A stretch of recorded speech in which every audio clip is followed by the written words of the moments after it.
So again, example 2, we're just finding the derivative. We still need f of x. And now, even though I gave you the equation as a y equals, it still counts as f of x because f of x is just function notation. Y and f of x are interchangeable. So we have f of x. We now need f of x plus h. The calculation is going to be a little more involved than the last example, but it's the same process. Substituting x plus h in for x.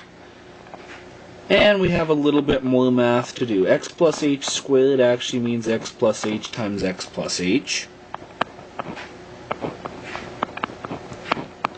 And now if you want, you could have distributed the negative 4 in right now.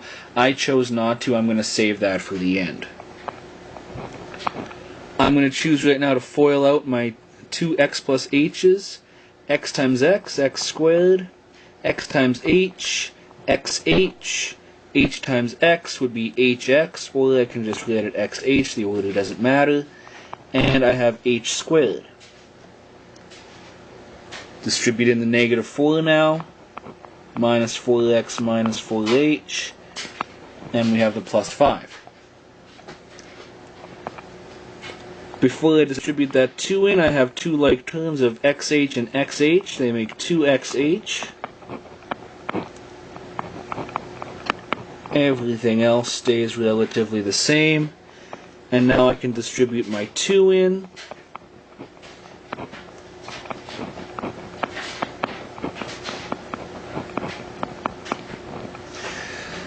And as complicated and convoluted as that looks, that is f of x plus h. There's no extra simplifying we can do. That just is what it is.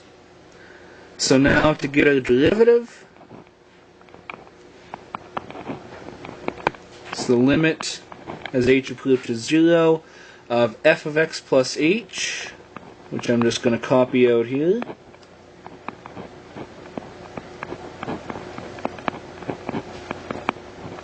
Minus f of x, and I'm putting it in brackets because we're subtracting the whole function, all divided by h.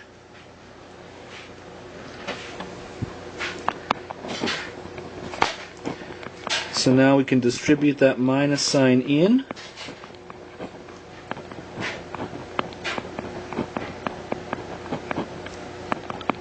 So we get negative 2x squared plus 4x minus 5 out of that.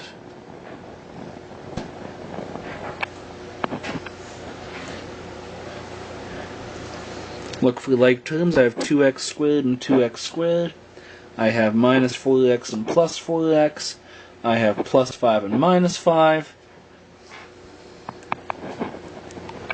So this will simplify rather quickly.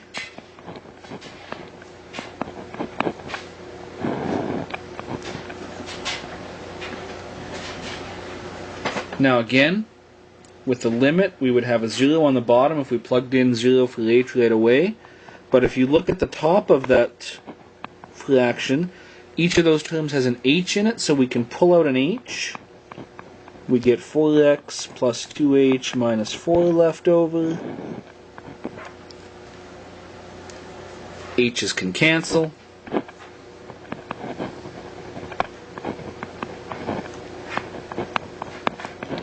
Now our limit is down to this, and now we can just simply substitute in 0 for h. And we get our derivative as 4x minus 4.